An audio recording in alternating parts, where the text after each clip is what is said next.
Most luxury projects become difficult the moment scale increases. Either density rises or luxury becomes artificial. Because creating exclusivity for 100 families is manageable, but creating a luxury ecosystem for 1289 homes, that is where most projects begin to break. More people, more movement, more interaction, more pressure on every shared experience. And eventually, the project stops feeling premium, which is what makes My Home Grava interesting. Because this project is attempting something much harder, creating large scale luxury while still trying to preserve livability. And that becomes the real question behind this entire project. Can luxury still feel premium once scale becomes this large? On paper, Grava is massive, 17.5 acres, 7 towers, 1289 residences, towers rising beyond 50 floors. And normally, numbers like these immediately create skepticism because large scale luxury often looks impressive from the outside but becomes operationally stressful once people actually begin living inside it. But Grava is not trying to position itself as boutique luxury. This is ecosystem luxury, a project designed around scale from the beginning. Which means the real question here is not, is the project luxurious? The real question is, how intelligently is the entire human ecosystem distributed? Density in luxury real estate is not only about unit count, it is about interaction, movement, breathing room, and how crowding feels psychologically once thousands of people begin sharing the same environment. Which is why Grava becomes interesting structurally. At roughly 73.5 units per acre, the project is definitely not low density, but it also avoids the extreme compression seen in many urban high rise communities. More importantly, around 4 apartments per floor create a much calmer residential rhythm than most large scale premium projects.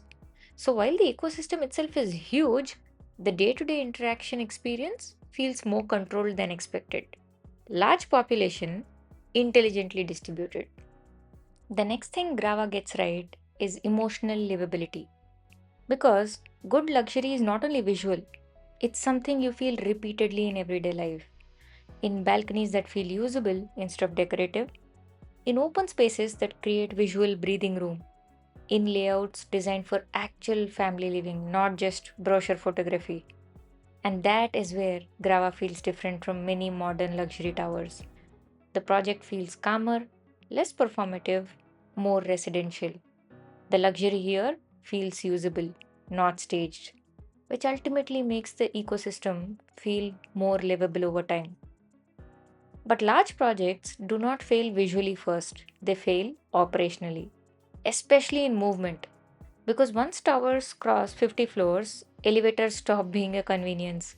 They become a part of the luxury experience itself.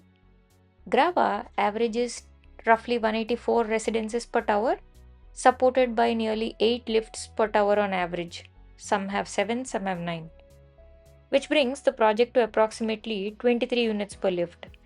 And for a 50 plus floor ecosystem, that is actually a strong number, especially at this scale. Now, does that make Grava an ultra luxury vertical experience? No, scale still creates movement pressure.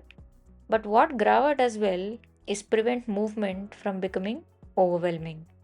And honestly, that is harder than it sounds in projects this large. Amenities are where many luxury projects become misleading because impressive brochure numbers often collapse once population pressure arrives. A large clubhouse means very little if the resident ecosystem overwhelms it.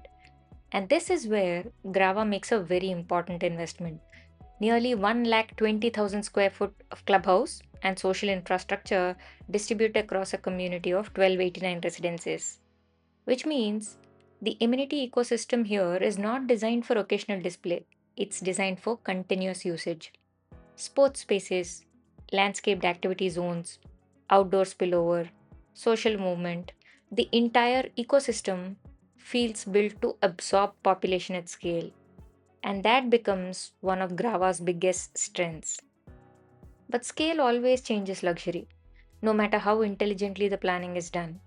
And Grava understands that trade off. Because when communities become this large, exclusivity naturally begins to soften. This is not boutique luxury.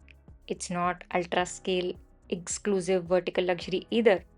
What Grava creates instead is high functionality ecosystem luxury, where the premium experience comes less from rarity and more from how smoothly the entire environment operates together. This is a very different philosophy of luxury, and honestly, one that is becoming increasingly relevant in modern urban luxury developments. And once you evaluate Grava structurally instead of emotionally, the scoring starts becoming clearer. The project performs strongly in density distribution, livability, ecosystem usability, and movement efficiency relative to its scale. At the same time, the sheer size of the community prevents it from reaching the true ultra luxury exclusivity, which is why Grava ultimately positions itself as one of the most structurally balanced large scale luxury projects in Neopolis. Not because it feels rare, but because it handles scale intelligently. My Home Grava is actually a very self aware project. It understands that at this scale, trying to imitate boutique luxury would fail. So instead of chasing rarity, it focuses on livability, usability, operational balance, and long term resident comfort, which ultimately becomes Grava's biggest achievement. Because creating luxury in small numbers is already difficult, but creating luxury that continues to feel livable across nearly 1289 residences is a completely different challenge. And Grava handles that challenge surprisingly well. My Home Grava is not trying to feel rare, it's trying to function beautifully at scale. And in modern luxury real estate, that may actually be harder. Do let me know in the comments your thoughts on My Home Grava. Until I see you next, this is Gated Decode signing off.